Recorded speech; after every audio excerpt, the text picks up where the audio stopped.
ಹಬ್ಬ ಹರಿದಿನ ಪೂಜೆ ಪುನಸ್ಕಾರಗಳಿಗೆ ಮತ್ತು ಹುಟ್ಟು ಸಾವಿಗೂ ಸಹ ಹೂವು ಬೇಕೇ ಬೇಕು. ನಮ್ಮ ಸುತ್ತಮುತ್ತಲೂ ವಿವಿಧ ಬಗೆಯ ನಾನಾ ಸುವಾಸನೆ ಬೀರುವ ಹಾಗೂ ಬಣ್ಣ ಬಣ್ಣದ ಹೂವುಗಳಿವೆ. ಅದರಲ್ಲೂ ಚೆಂಡು ಹೂವು ಸಹ ಅದರದೇ ಆದಂತಹ ಪ್ರಾಮುಖ್ಯತೆಯನ್ನ ಪಡೆದುಕೊಂಡಿದೆ. ಯಾಕಪ್ಪ ಇಷ್ಟು ಹೂವಿನ ಬಗ್ಗೆನೇ ಹೇಳ್ತಾ ಇದ್ದಾರೆ ಅಂತ ನೀವೇನಾದ್ರೂ ಯೋಚನೆ ಮಾಡ್ತಾ ಇದ್ರೆ ಅದಕ್ಕೆ ಉತ್ತರಾನೇ ಇಂದಿನ ಸಂಚಿಕೆ.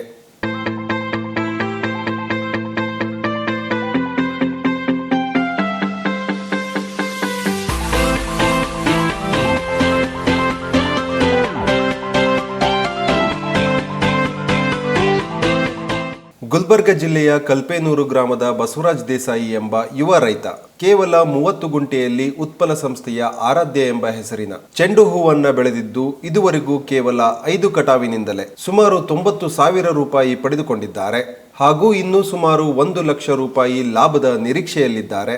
ಹಾಗಾದರೆ ಬನ್ನಿ ರೈತ ಬಸವರಾಜ್ ಅವರಿಂದಲೇ ಆರಾಧ್ಯ ಚೆಂಡು ಹೂವಿನ ಬಗ್ಗೆ ಸಂಪೂರ್ಣ ಮಾಹಿತಿಯನ್ನ ತಿಳಿದುಕೊಳ್ಳೋಣ. ನಮಸ್ಕಾರ, ನನ್ನ ಹೆಸರು ಬಸವರಾಜ್ ದೇಸಾಯಿ ಅಂತೇಳಿ.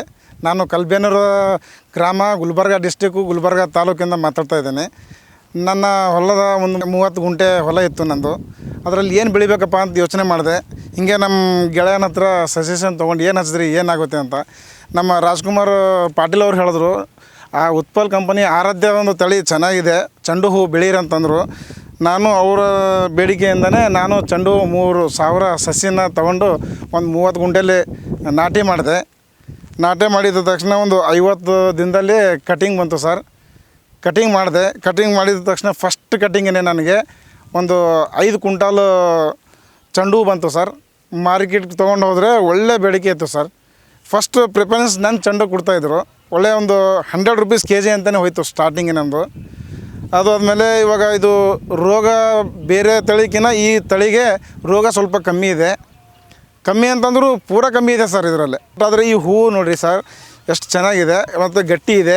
ವೆಯ್ಟು ಹಂಗೆ ಇದೆ ಸರ್. ಇದು ತೆರಾ0 ಪಸ್ತಾಳಿಸ್ ಅಂತ ಗೊಬ್ಬರ ಕೊಟ್ಟಿದ್ದೀನಿ. ವಾರದಲ್ಲಿ ಎರಡು ಸಾವಿರ ಕೊಟ್ಟಿದ್ದೀನಿ. ವಾರಕ್ಕೆ 2 ಕಟಿಂಗ್ ಮಾಡ್ತೀನಿ ಸರ್ ನಾನು.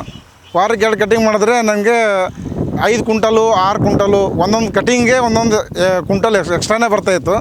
ಬಟ್ ಆದರೆ ಇವಾಗ ನಾನು 3,000ದಲ್ಲಿ ಒಂದು 5 ಕಟಿಂಗ್ ಮಾಡಿದ್ರೆ 90,000 ಸಿಕ್ಕಿದೆ ಸರ್ ನನಗೆ. 90,000 ಅಂತಂದರೆ ನಾನು ಖರ್ಚು ಮಾಡಿರೋದು ಅಂದರೆ ಒಂದು 25,000 ಖರ್ಚು ಮಾಡಿದ್ದೀನಿ ಸರ್ ನಾನು. 25,000 ಅಂತಂದರೆ ಇನ್ನು ಮಿಕ್ಕಿದ್ದು ಲಾಭನೇ ಇಲ್ಲ ಸರ್. ಚೆಂಡು ಬೆಳೆ ಮಾಡ್ಬೇಕಂತೇಳಿ ನಾನು ಯಾರು ಬೇಕಾದರೂ ಕೇಳಿದ್ರು ನಾನು ಹೇಳ್ತೀನಿ ಸರ್. ಇದು ಈ ಚೆಂಡುಗೆ ಮತ್ತು ಮಾರ್ಕೆಟಲ್ಲಿ ಒಂದು 10 ಜನ ನಾನು ಕೇಳಿದ್ರು, ಸರ್ ಎಲ್ಲಿ ತೊಗೊಂಬಂದಿದ್ದೀರಾ ಅಂತೇಳಿ. ನಾನು 10 ಜನಕ್ಕೂ ಸಜೆಷನ್ ಮಾಡಿದ್ದೀನಿ. ಈ ಥರ ನಮ್ಮ ರಾಜ್ಕುಮಾರ್ ಪಾಟೀಲ್ ಅವರು ಇದ್ದಾರೆ, ಅವ್ರ ಇದರಿಂದನೇ ನಾನು ಈ ಚೆಂಡು ಬೆಳೆದಿದ್ದೇನೆ ಅಂತೇಳಿ. ಇವಾಗ ಆಲ್ರೆಡಿ ಅವರು ನನಗೂ ಬೇಕು ಅಂತ ಇದ್ದಾರೆ. ಮಾರ್ಕೆಟಲ್ಲಿ ಇವಾಗ ನಾನು ತೊಗೊಂಡೋದ ತಕ್ಷಣವೇ ಕಾಟೆ ಆಗುತ್ತೆ ಸರ್. ಇದು ಏನಕ್ಕಂದರೆ ನೋಡೋಕ್ಕೆ ಚೆನ್ನಾಗಿದೆ, ಗಟ್ಟಿ ಇದೆ. ನಾನು ಮೊನ್ನೆ ಒಂದು ರೇಟ್ ಇರಲಿಲ್ಲ ಸರ್, 4 ಕ್ವಿಂಟಲ್ ಹಂಗೆ ಒಯ್ದಿದೆ. ರೇಟ್ ಇರಲಿಲ್ಲ, ಆವತ್ತು ರೇಟ್ ಇರಲಿಲ್ಲ, ಮಾರಲಿಲ್ಲ. 3 ದಿನ ಬಿಟ್ಟು ಅದೇ ಮಾಲನ್ನ ಮಾರಿದೆ ಸರ್ ನಾನು. ಅದೇ ಮಾಲನ್ನ ನಾನು 45 ರೂಪಾಯಿ ಕೊಟ್ಟಿದ್ದೀನಿ ಸರ್. 4 ದಿವಸ ಅಂದರೆ ನಾನು ಕೊಟ್ಟು 4 ದಿವಸ, ಅವ್ರು ಹೋದರೆ 5 ದಿವಸ ಆಗುತ್ತೆ ಸರ್. 5 ದಿವಸದಲ್ಲಿ ಹೂವು ಏನೂ ಆಗಿಲ್ಲ ಸರ್, ಹಂಗೆ ಚೆನ್ನಾಗಿದೆ. ಹಾರ ಮಾತ್ರ ಸೂಪರಾಗಿರುತ್ತೆ. ಮನೇಲಿ ಹಾಕಿ ನಾನು ನೋಡಿದ್ದೀನಿ. 5 ದಿವಸ ಆದರೂ ಏನೂ ಬಾಡಿಲ್ಲ ಸರ್. ಇದು ಚೆಂಡು ಚೆನ್ನಾಗಿದೆ ಸರ್. ಇದು ಈ ತಳಿ ಮಾಡ್ಬೋದು ಸರ್.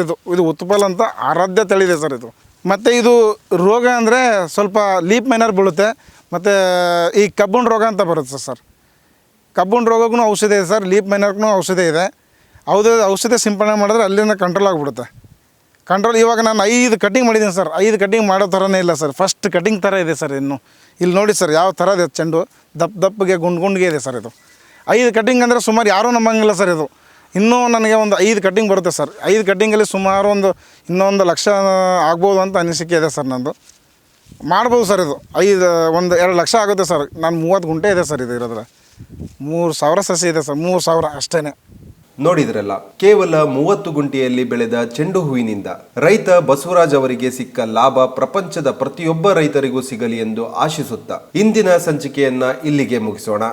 ಮತ್ತೆ ಮುಂದಿನ ಸಂಚಿಕೆಯಲ್ಲಿ ಸಿಗೋಣ. ನಮಸ್ಕಾರ.